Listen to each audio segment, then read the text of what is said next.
नमस्कार दोस्तों। कभी कभी मैं निफ्टी या सेंसेक्स स्टॉक मार्केट पर वीडियोस लाता रहता हूं। तो यहां पर एक बहुत ही इंटरेस्टिंग आर्टिकल मिला था मुझे, बिजनेस स्टैंडर्ड में आप देख सकते हो। इसके अंदर बेसिकली बताया गया कि जो बैंक ऑफ अमेरिका है उनका ये अनुमान है कि जो निफ्टी है वो आपका 15,000 हिट कर सकता है, मतलब नीचे जा सकता है। अभी आपको पता है ऑलरेडी ये 16,000 से काफ़ी ऊपर चल रहा है। तो आगे आने वाले समय में मोस्ट प्रोबेबली बाय दिसंबर ये 15,000 तक जा सकता है। देखिए, ये मैं नहीं कह रहा हूं, यहां पर जो भी कुछ इनका तर्क है वो मैं आपको बताऊंगा। और यहां पर हम किस तरह से निवेश कर सकते हैं, मतलब इस तरह का जो मार्केट बन जाता है, क्योंकि ऑलरेडी अपने ऑल टाइम हाई पर चल रहा है। काफी सारे लोगों को डर है कि गिरेगा गिरेगा, कब गिरेगा।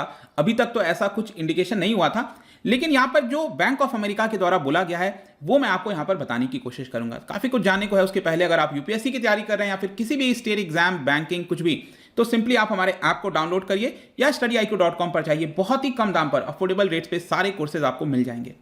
चलिए देखते हैं एग्जैक्टली हो क्या रहा है, हम क्यों इसके बारे में डिस्कस कर रहे हैं। जैसा कि मैं आपको बताया, सेंसेक्स हो गया, निफ्टी हो गया, ये जो इंडेक्स हैं ये अपने ऑल टाइम हाई पर चल रहे हैं। इसमें आप देख सकते हो जो निफ्टी है वो ऑलरेडी 16,000 से काफ़ी ऊपर है। इनफैक्ट ये 16,600 से ऊपर चला गया था। पिछले 1-2 दिन में थोड़ी सी इसमें गिरावट देखने को मिली थी, जैसा कि आप देख पा रहे होगे। तो बेसिकली क्या हुआ ना, अभी रिटेल जो इन्वेस्टर्स हैं उनके अंदर काफ़ी एंथुजियाज्म है।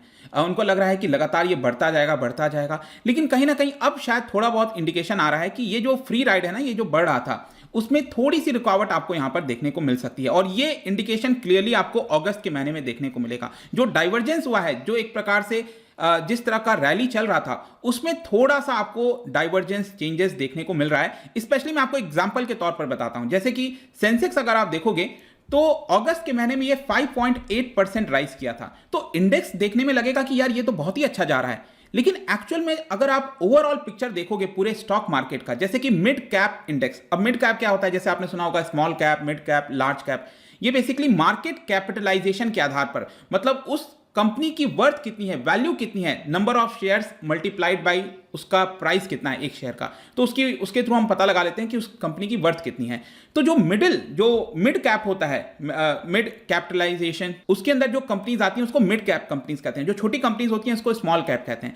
तो आप देखो जो सेंसेक्स है, सेंसेक्स में यूजुअली आप देखोगे तो जो लार्ज कैप होती हैं, जो बड़ी कंपनीज होती हैं, सेंसेक्स के अंदर आपको पता है कि टॉप 30 कंपनीज आती हैं, और जो निफ्टी है उसके अंदर टॉप 50 कंपनीज आती हैं। तो सेंसेक्स एक तरफ 5.8% ग्रो कर रहा है, और जो मिड कैप इंडेक्स है वो जस्ट 0.1% ग्रो कर रहा है, और जो स्मॉल कैप है वो तो डाउन जा रहा है 2%। तो ये जो डाइवर्जेंस है ना, मैं इसी की बात कर रहा हूं। तो अगस्त के महीने में ये हमें यहां पर डाइवर्जेंस देखने को मिलता है। तो अब हम देखते हैं कि ये जो बैंक ऑफ अमेरिका है वो क्या कह रहा है एग्जैक्टली। बैंक ऑफ अमेरिका का ये कहना है कि आगे आने वाले समय में जो इक्विटी मार्केट है, जो सेंसेक्स, निफ्टी, ये जो भी बॉम्बे स्टॉक एक्सचेंज, यहां पर 9% की हमें नियर टर्म करेक्शन देखने को मिल सकता है। यहां पर 9% का थोड़ा गिरावट देखने को मिल सकता है, क्योंकि ये जो रैली है जो जनवरी से ही अगर आप देखोगे, इनफैक्ट पिछले साल से ही आप देखिए, ये पूरे एक साल का अगर आप देखोगे तो लगातार ये बढ़ता जा रहा था। इसी साल की अगर हम बात करें तो जनवरी में ये 49,000 के आसपास था, 49-50,000 के आसपास था ये, ठीक है। और ये करीब 6,000 पॉइंट्स ऑलरेडी बढ़ चुका है। ये 56,000 के आसपास आपने देखा होगा कि वेडनेसडे को, लास्ट वेडनेसडे को ये अपने हाई पर गया था। उसके बाद थोड़ा सा नीचे रुकावट आया है। तो जो स्टॉक मार्केट देखेंगे तो पिछले साल मार्च 2020 में 35% की गिरावट हो गई थी, एकदम निचले स्तर पर चला गया था। पिछले साल जब पैंडेमिक स्टार्ट हुआ था, उसके बाद से अभी अगर आप कंपेयर करो तो ये डबल से भी ज्यादा हो गया। आप देख सकते हैं 118% इसमें राइज देखने को मिला है। मतलब पिछले साल जो गिरा था वहां से 118%, बहुत बड़ा होता है इतने छोटे टाइम में 118% यहां पर बढ़ोतरी आपको देखने को मिलेगी। और इसी की वजह से यहां पर जो बैंक ऑफ अमेरिका, मैं आपको इसका रीजन भी बताऊंगा कि बैंक ऑफ अमेरिका ऐसा क्यों कह रहा है, लेकिन उनका सिंपली यह कहना है कि एटलीस्ट 9% की तो हमें गिरावट देखने को मिल सकती है, और दिसंबर तक निफ्टी 15,000 तक आ सकता है। ऐसा बैंक ऑफ अमेरिका की जो एनालिस्ट वगैरह हैं वो ऐसा यहां पर कह रहे हैं। लेकिन हाँ, सेंसेक्स का उन्होंने टारगेट नहीं दिया है। लगभग सेंसेक्स भी उतना ही आप कह सकते हो, 9%, 10%, लगभग एक प्रकार से ही चलते हैं, राइट। तो वो भी उतना ही गिरेगा लगभग, आप कह पाओगे। लेकिन ऐसा बैंक ऑफ अमेरिका क्यों कह रहा है, क्या रीजन है? तो बेसिकली यहां पर जो प्रेडिक्शंस हैं, जो पास्ट हिस्ट्री रही है, आगे आने वाला फ्यूचर में, उसके आधार पर वो निकालने की कोशिश करते हैं। और उनका ये कहना है कि टिपिकली अगर हम देखें तो लास्ट 75 वीक्स में, मतलब हमेशा से जो पिछले 75 वीक्स का कैलकुलेशन किया जाता है जब भी बुल रन होता है या फिर आपका बियर रन होता है, मतलब बियर मतलब नीचे जब मार्केट जा रहा होता है, तो उस केस में अगर हम हमेशा 75 वीक्स को देखें तो 106% रिटर्न देखने को मिला है अक्सर यही देखा गया है कि एवरेज में 106% के आसपास रिटर्न होता है लास्ट 75 वीक्स में, और यूजुअली उसके बाद यहां पर 30% की गिरावट होती है। मार्केट ऐसा ही है, मार्केट बढ़ेगा फिर गिरेगा, बढ़ेगा गिरेगा, लेकिन ग्रोथ उसका इस तरह से आपको अक्सर देखने को मिलता है, राइट। तो यूजुअली क्या होता है, 106% का बढ़ोतरी होगा, फिर 30% गिरावट होगा।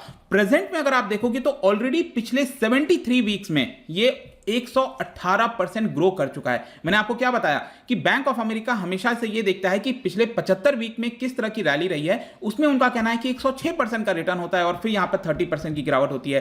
प्रेजेंट में 73 वीक्स के अंदर 118% ऑलरेडी ग्रो कर चुका है, और इसी की वजह से बैंक ऑफ अमेरिका ये कह रहा है कि यहां पर मार्केट में गिरावट होगी, और वो एटलीस्ट कह रहे हैं कि 9% तो हमें साफ दिख रहा है दिसंबर तक। अब होगा नहीं होगा, देखो ये मैं नहीं कह रहा हूं, ये सब कुछ बैंक ऑफ अमेरिका है, यही जस्ट मैं आपको कन्वे कर रहा हूं ये मैसेज। इसके साथ साथ एक और क्वेश्चन आपके मन में आएगा, तो यहां पर जो नेगेटिव ये हम व्यू रख रहे हैं कि नेगेटिव होगा, नीचे जाएगा, तो इसका क्या ट्रिगर हो सकता है, क्या कारण हो सकता है? तो देखिए, एक बताया जा रहा है पीक वैल्यूएशन। इस समय जितने भी आप शेयर्स देखो, जो भी अच्छे शेयर्स हैं, छोटे मोटे अगर आप शेयर्स भी देखोगे, तो ये सभी का मानना है कि उसका वैल्यूएशन काफी हाई चल रहा है, मतलब जितना वैल्यूएशन होना चाहिए कंपनी का, उससे कहीं ज्यादा उसका शेयर का प्राइस देखने को मिल रहा है। एक ये कारण है। तो जाहिर सी बात है कि अगर उसका प्राइस ज्यादा होगा तो वो कहीं ना कहीं तो नीचे आएगा। अब कब आएगा, यही अंदाजा लगाना शेयर मार्केट में सबसे टफ होता है, विच इज कोई उसको 100% तरीके से नहीं कर सकता। दूसरा, यूएस के अंदर जो भी कुछ हो रहा है, मैं आपको बता दूं, यहां पर जो फेडरल रिजर्व है, जैसे हमारे यहां पर आरबीआई है, वैसे ही वहां की सेंट्रल गवर्नमेंट फेडरल रिजर्व है,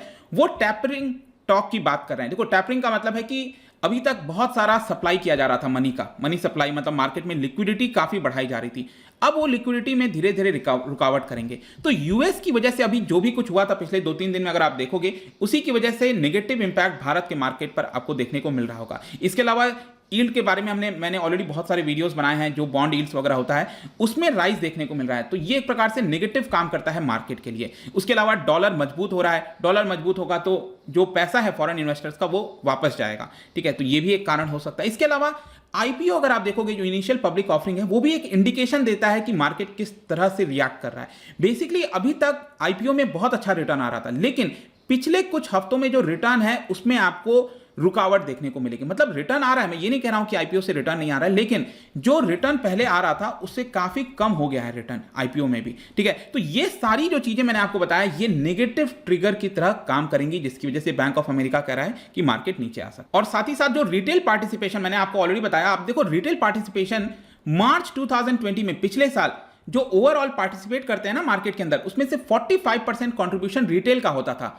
आज के डेट में अगर आप देखोगे ना, तो ये 64% हो गया, बहुत हाई हो गया है। हर कोई यहां पर मार्केट में निवेश कर रहा है, और रिसेंटली आईपीओ वगैरह में कम पैसा बनने की वजह से अब जो सेंटीमेंट है वो थोड़ा सा नेगेटिव होता जाएगा, और इसी की वजह से ये भी बोला जा रहा है कि यहां पर मार्केट थोड़ा सा डाउन जा सकता है। तो क्वेश्चन अब आपके मन में ये आना चाहिए कि फिर निवेश कहां करें। देखो, ऐसा नहीं है कि मार्केट नीचे जा रहा है तो निवेश करना बंद कर देना चाहिए, निवेश हमेशा करते रहना चाहिए, बहुत इंपॉर्टेंट होता है किसी भी पार्ट ऑफ लाइफ में। लेकिन यहां पर क्वेश्चन है कि कहां पर निवेश किया जाए। देखिए, मार्केट तो इस समय हमें बढ़ता हुआ देखने को मिल रहा है, लेकिन जहां पर भी कुछ रुकावट आएगा, कोई नेगेटिव खबर आएगी, तो काफी तेजी से करेक्ट भी हो सकता है, नीचे भी आ सकता है। उस केस में अगर आप देखोगे ना, तो जो मिड कैप हो गए और जो स्मॉल कैप हो गए, मिड सेगमेंट में जो कंपनीज होती हैं और जो छोटी कंपनीज होती हैं, उसमें बहुत तेजी से गिरावट होती है। तो अभी के लिए एक्सपर्ट्स के द्वारा यही बोला जा रहा है कि इस तरह की जो कंपनीज हैं उससे थोड़ा सा आपको बचना चाहिए, और जो लार्ज कैप कंपनीज हैं, जो बेटर कर रही हैं कंपनीज, उसमें आपको ज्यादा ध्यान देना चाहिए। और इसके अलावा यहां पर यह भी बोला जा रहा है कि आप अपने कैपिटल को सेव करना चाहते हो, प्रोटेक्ट करना चाहते हो,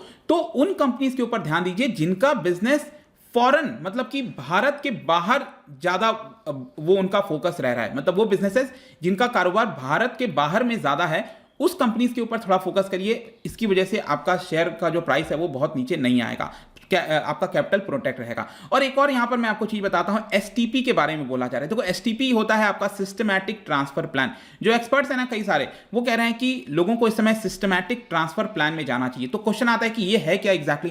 देखो, इसमें क्या होता है ना कि आप जैसे म्यूचुअल फंड में निवेश कर रहे हो, सपोज आपके पास 1 लाख रुपए है, ठीक है, 1 लाख रुपए जो आप निवेश कर रहे हो, और अभी आपको लग रहा है कि मार्केट नीचे जा सकता है, तो 1 लाख रुपए एक काम कर दो, आप उसको बोल दो कि अभी के लिए डेट में डाल दो। डेट का मतलब होता है कि मार्केट किधर भी जाए आए जाए उससे कोई मतलब नहीं, आपको एक फिक्स रेट ऑफ रिटर्न आता रहेगा, थोड़ा ही रिटर्न आएगा लेकिन रिटर्न आता रहेगा।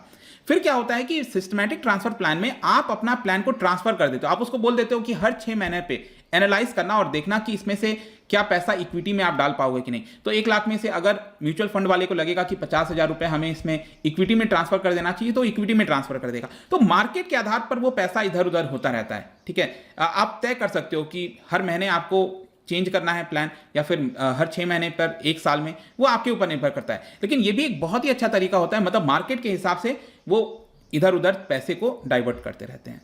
तो ये पूरा वीडियो था दोस्तों, जहां पर निफ्टी को लेकर 15,000 से नीचे की बात कही जा रही थी। लेट्स सी कि होता है कि नहीं, वो मैं ये सब नहीं जानता, बट जो भी रिपोर्ट था, जो भी कुछ था, मैं चाहता था एक स्टॉक मार्केट के ऊपर वीडियो बनाऊं।